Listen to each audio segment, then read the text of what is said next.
पिछले जन्म का अधूरा प्यार। रात्रि का दूसरा पहर था।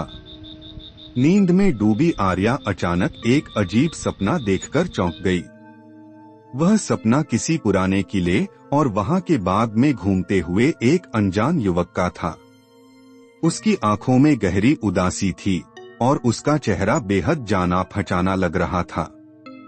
आर्या के दिल में अजीब सा खिंचाव महसूस हुआ। अगले दिन आर्या ने अपने सपने के बारे में अपनी दादी को बताया। दादी ने कहा, बेटा, कभी कभी सपने हमारे पिछले जन्म की कहानियां होते हैं। हो सकता है तुम्हें कोई संकेत मिल रहा हो। आर्या ने इसे अंधविश्वास मानकर टाल दिया, लेकिन उस चेहरे की छवि उसके मन से हट नहीं रही थी। कुछ दिनों बाद आर्या अपने दोस्तों के साथ राजस्थान घूमने गई। वहां के एक पुराने किले में कदम रखते ही उसे लगा जैसे वह पहले भी यहां आ चुकी है।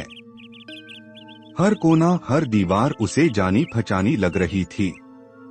उसके कदम उसे किले के बाग की ओर ले गए। बाग में पहुंचते ही उसने वही चेहरा देखा जो उसके सपने में था। यह एक चित्र था जिसमें वही युवक बांसुरी बजा रहा था।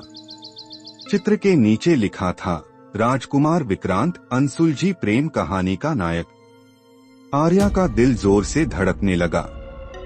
उसने वहां के गाइड से उस कहानी के बारे में पूछा। गाइड ने बताया, राजकुमार विक्रांत का प्रेम एक साधारण लड़की से था, लेकिन उनके प्रेम को समाज ने स्वीकार नहीं किया।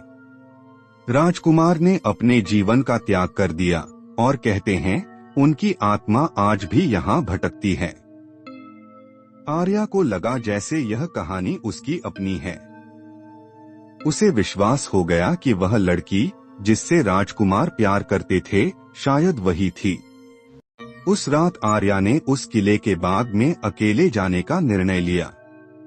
चांदनी रात में बाग की ठंडी हवा में उसने अचानक बांसुरी की धुन सुनी। वह पलटी तो राजकुमार विक्रांत को अपने सामने खड़ा पाया। उनका चेहरा वही था जो उसने सपने में देखा था। तुम आ गई? विक्रांत ने हल्की मुस्कान के साथ पूछा। आर्या की आंखें नम हो गईं।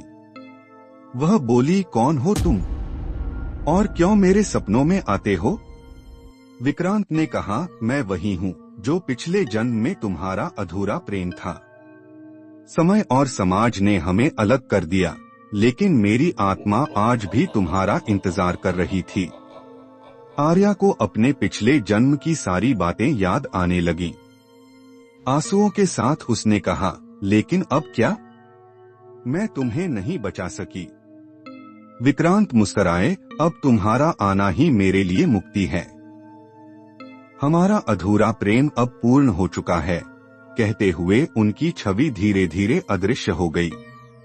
आर्या समझ गई कि उनका प्रेम युगों युगों तक अमर रहेगा। किले से लौटते समय उसे अपने दिल में अजीब सी शांति और संतोष का अनुभव हो रहा था।